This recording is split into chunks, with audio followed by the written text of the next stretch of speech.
The irresistible force meets the immovable object! This is the... Xemnu, the living titan, the Hulk killer explored. Fool, I would destroy an entire solar system if it served my purpose. The very first Hulk to exist across the Marvel timelines, the actual original Hulk, Xemnu is probably the most terrifying antagonist to grace the Marvel comics. Also referred to as the Living Hulk, let us now divulge further into his incredible story. Before we go into our explanation, we have a very small request.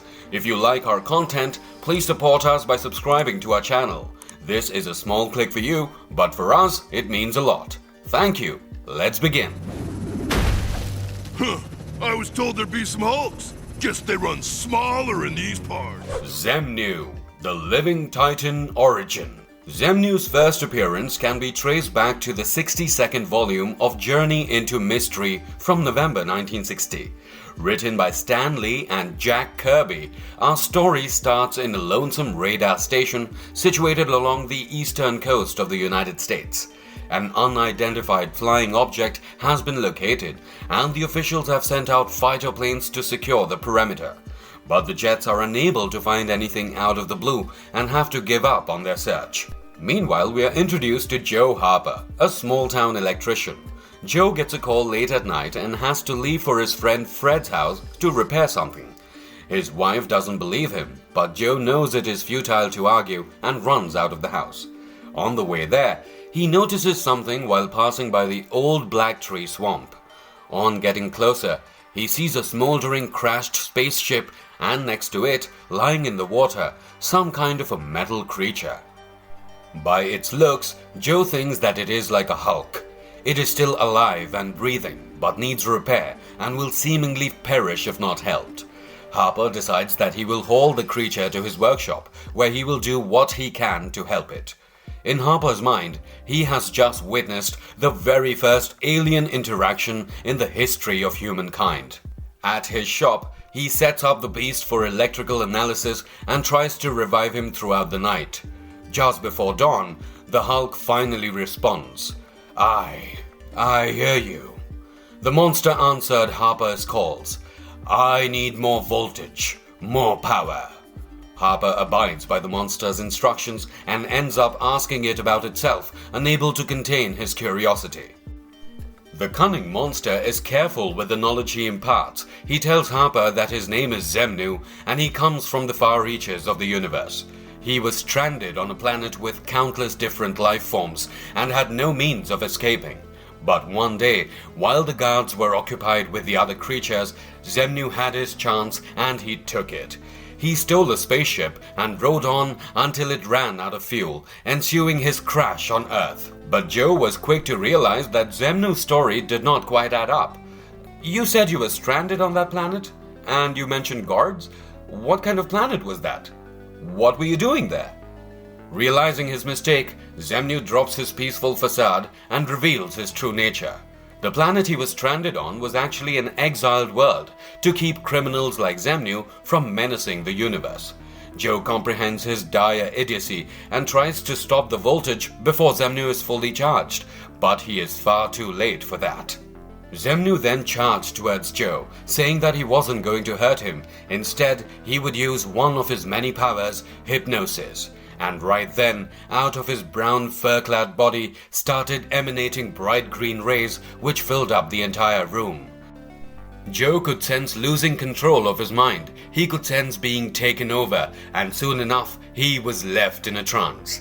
In this state, Xemnu asks Harper, "Who am I?" To which Joe remarks that Xemnu is mankind's benefactor and that he is all good and all wise. He also states that all humans must obey him in everything, verifying Xemnu's limitless power. Then he takes Harper out of his trance and boasts about his sordid plans for planet Earth. He tells him that with hypnosis, he plans to take control of every human being's mind and then use them as slaves. With all that free labor, he will build himself a spaceship that can finally take him home. A ship so large and powerful that when it blasts off, it will destroy the planet entirely. And with that in mind, Xemnu begins to wield his power over the helpless Earthlings. He spares Joe, instructing him to hold on to him as he hypnotizes the world. Soon, his rays blanket the Earth as each person is met with their new conscience of working for their new supreme leader. After the mass hypnosis is complete, Xemnu summons his subject from all across the globe and commands them to build his spaceship. The humans, under his spell and unaware of their own approaching peril, solemnly comply. In between supervising the ongoing construction, Xemnu would also regularly talk about the grim details of the Earth's doom to Harper. He would talk about using every last nuclear energy reserve on the planet to create a launch so impactful that it will send Earth off its axis within mere minutes and then cause it to explode. But none of these horrors affect Xemnu's mindset. He is immune to the human feeling of compassion, and in this aspect, we witness the merciless nature of Xemnu. All he cares about is returning home to his world and taking Harper along with him as his slave. Weeks passed, and Harper's nightmares materialized. The spaceship was complete, and Earth was scant hours from total annihilation. Harper knew that it was up to him to do something.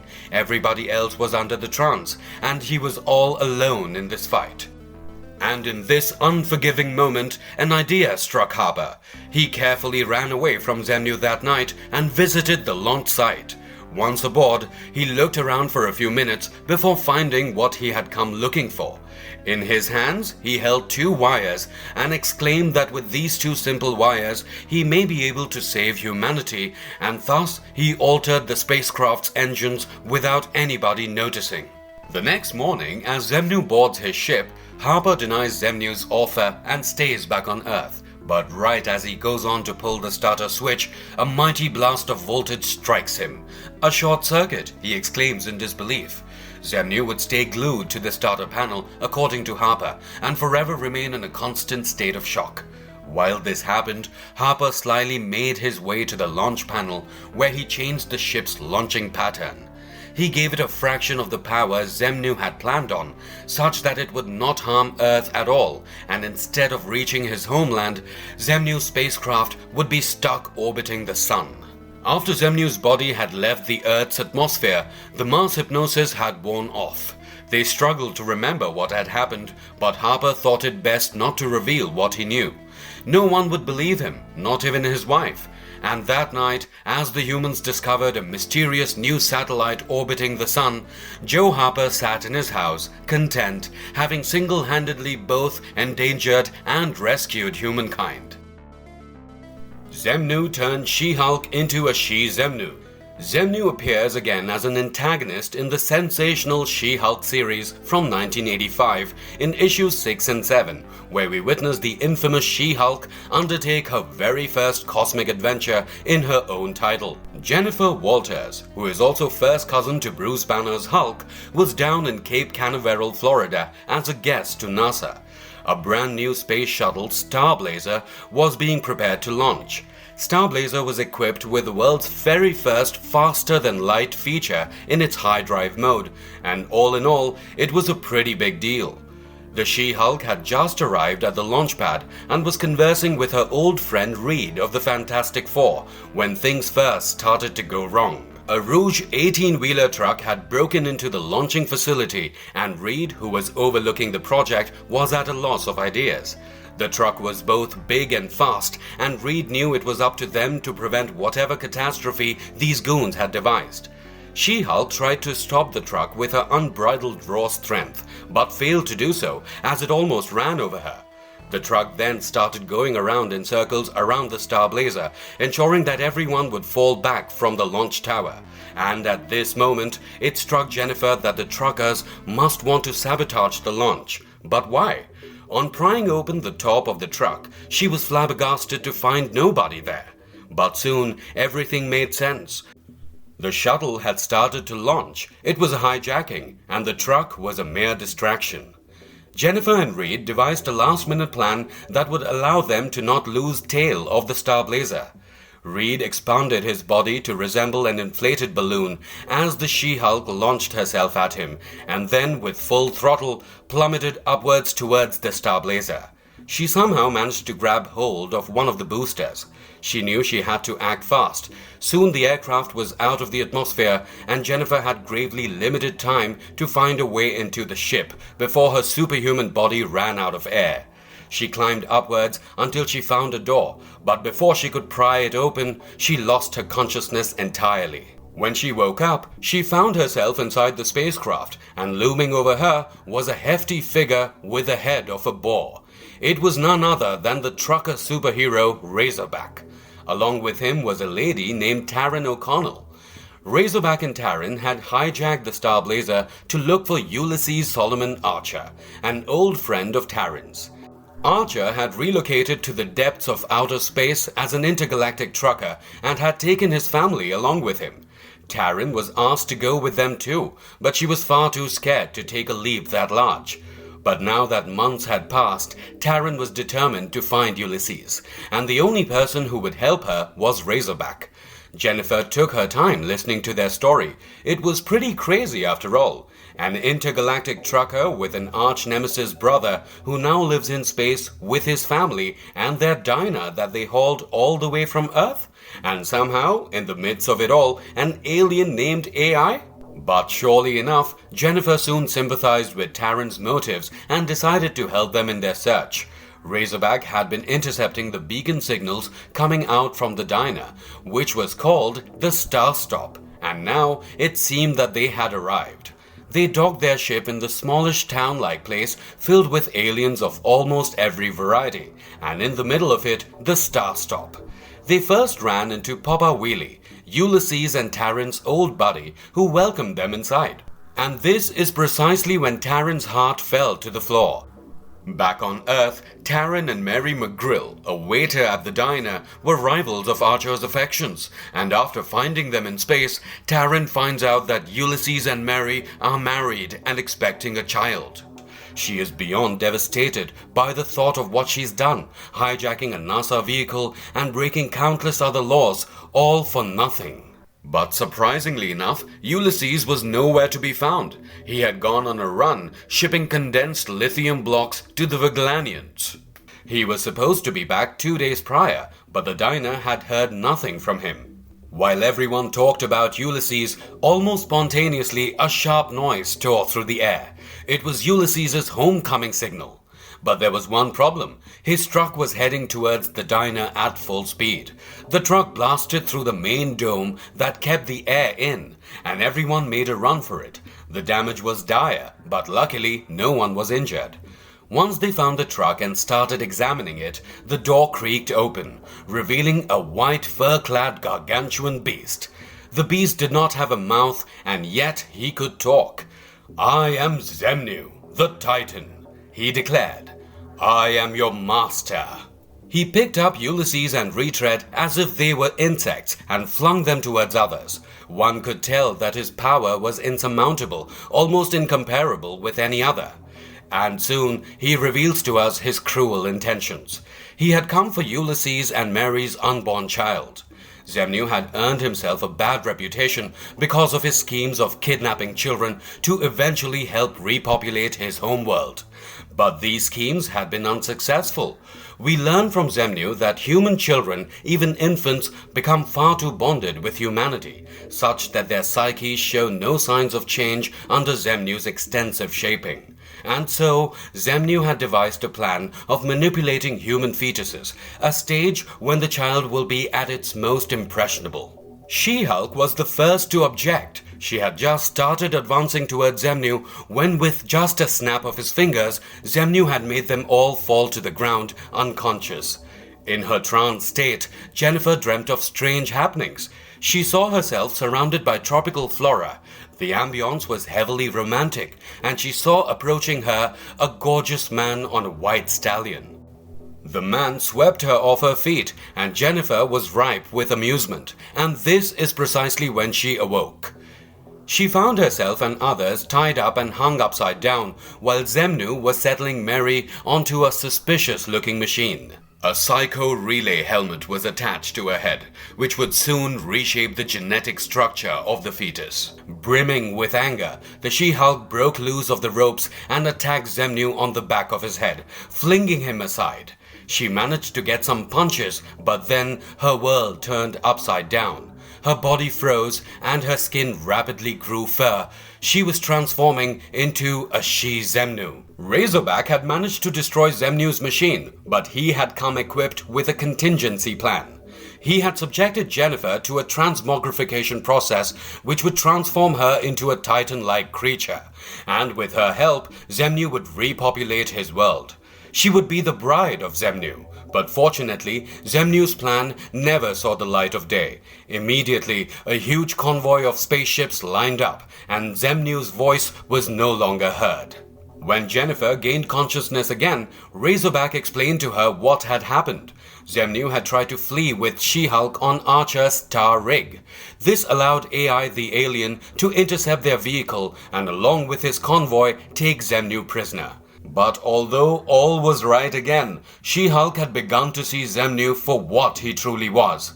A creature so afraid of being alone that he would tear apart the universe just to get himself a family again. And to be fair, he never had to be alone again after he was given to Big Enilwen as a toy. Now let us head to another direction, truthfully, to another reality entirely. All of the previous lore had been from the universe 616, but on the other side of the horizon in Earth 12041, Xemnu is yet another force of nature to be reckoned with. So what'll it be, Earthwimps? You accept Xemnu's challenge, or are you too weak? A mind-blowing story of Xemnu from the Hulk and the Agents of Smash. Here, Xemnu is another antagonist that fights against Hulk and the Agents of Smash in the 10th episode of the second season, titled The Strongest One There Is. We see Hulk and the agents playing with each other, tossing around a few carriages as they joke about A-Bomb's abilities, telling him that strength isn't actually his greatest strength. And in the midst of this, the team notices something up in the air. Some object. No, a ball of fire is hurling towards them with sonic speed. A-Bomb tries to catch it, but is completely overtaken by the impact. The ball of fire at first glance seems to be a metallic ball, but as soon as the Hulk tries to get close to it, it unravels into a robot-like weapon with tentacles. The Hulk and the robot engage in combat, and the Green Hulk is the one to finally knock it out of power. But now, the robot ejects a holographic beam that shows us who sent it towards the Hulk in the first place, and it is none other than Xemnu. Xemnu introduces himself as the undisputed fighting champion of the cosmos, and in this regard, we see how different his characterization is from that of the comics. Here, Xemnu is after a worthy opponent. He challenges the Hulks to a fight of a physical combat. But before the Green Hulk can deny it, A-Bomb jumps at the chance and agrees to Xemnu's challenge. And only after the challenge has been accepted does Xemnu reveal what lies at stake for the fight. If the Hulks win, they get to keep Xemnu's golden belt, an accessory that makes you recognizable as the strongest creature in the universe. And if Xemnu wins, he gets to destroy Earth. A-Bomb soon regrets his decision to fight Xemnu, which was only really an excuse to redeem the others' opinions of his powers. But it is far too late. A challenge has been made, and if they do not comply, the Earth will be in grave danger. The fight is to take place in the Sahara Desert, hundreds of miles off any civilization. At the location of the fight, Xemnu conjures a ring out of thin air with the help of his belt. He challenges all the Hulks to come at him one by one. Well, all but one. Xemnu believes that A-Bomb is no match for him and refuses to fight him, leaving A-Bomb frustrated and disheartened. Inside the ring, the Hulks are left stunned. First goes the Red Hulk, but he is immediately flung around by Xemnu. The Red Hulk brings out his guns, and Xemnu is quick to remind him of the proper combat etiquettes. He charges at the Red Hulk with his head and manages to knock out a tooth, ending the fight. Next is the Manimal Scar. He starts by wielding his broadsword, but that is soon turned into pieces by Xemnu. Scar resorts to his punches, but none seem to take any effect on the Titan, and soon even he is defeated. She-Hulk comes next and impressively manages to land a blow, but is also overtaken in minutes. Lastly, the Hulk comes, and wouldn't you guess, the unthinkable happens. After quite a neck-to-neck display of their combat, Xemnu manages to knock the Hulk unconscious. An event so shocking that the other Hulks are simply left speechless. He knock out Hulk? Nobody knocks out the Hulk. Ever. When Hulk regains his consciousness, he realizes what is about to happen. Xemnu starts punching the ground, tearing away layers of the Earth's crust to eventually destroy the planet. He exclaims that the Sahara Desert was not exactly the sweet spot he had hoped for, and leaves the Hulk behind as he goes on to look for a more appropriate place. His demeanor is merciless and vile. He has no regard for the billion human lives he is about to destroy, and all he cares about is being recognized as the strongest being in the entire cosmos. The agents of Smash hit the road on their jump jet. They try in vain to devise a plan to defeat Xemnu. They know that they are outmatched in this fight. Even the strongest amongst them, the Green Hulk, acknowledges Xemnu's incomparable strength. Guess no matter how strong you are, there's always somebody stronger. They located Xemnu near a rift valley in Iceland, a rift where two major tectonic plates meet. Xemnu, also gifted with a cunning brain, had chosen this location so that he could cause real damage to the Earth's composition. A sweet spot, as he calls it. The Hulks reroute towards Iceland, but there is one small problem. A-bomb is off the rails. After Xemnu's words left him feeling insignificant, A-bomb decided to try out something dumber than all the ideas he had had till now. And boy, does he mean it. He puts the gamma radiator on the jump jet on full throttle, seemingly trying to recreate the explosion that changed him into a gamma mutate, in hopes of gaining greater strength. But to everybody's surprise, his plan does work. A-bomb comes out bigger than ever before, bigger than all the other agents. He reintroduces himself as Uber-bomb, the strongest one there is. In fact, the Green Hulk even regards him as too strong after A-bomb's weight causes him to sink through the jet's floor, causing it to tank. To make up for his miscalculations, A-bomb hoists up the jet on his shoulder and literally leaps to Iceland, thanks to his new and improved superhuman strength. At the scene of the crime, Uber-bomb challenges Xemnu to take him on, and the two start a duel underneath the gigantic rifts in barbarian strokes of rage. Uber-bomb is a good match for Xemnu and is capable of holding him off, but their fight does more harm than good. All the ruckus causes the tectonic plates to shift until finally they start to fall apart entirely. But in a feat of wit and self-realization, A-bomb tricks Xemnu and takes him to the moon. Here, they fight a gruesome battle where A-bomb defeats Xemnu using a variety of his powers. Peace is restored, and the defeated Xemnu comes to bestow his belt to its new contender. A-bomb invites him to hang out with the agents of Smash, and to the Hulk's surprise, they end up bonding through video games and the 10th wonder of the world, that is the donut. Xemnu versus the Immortal Hulk.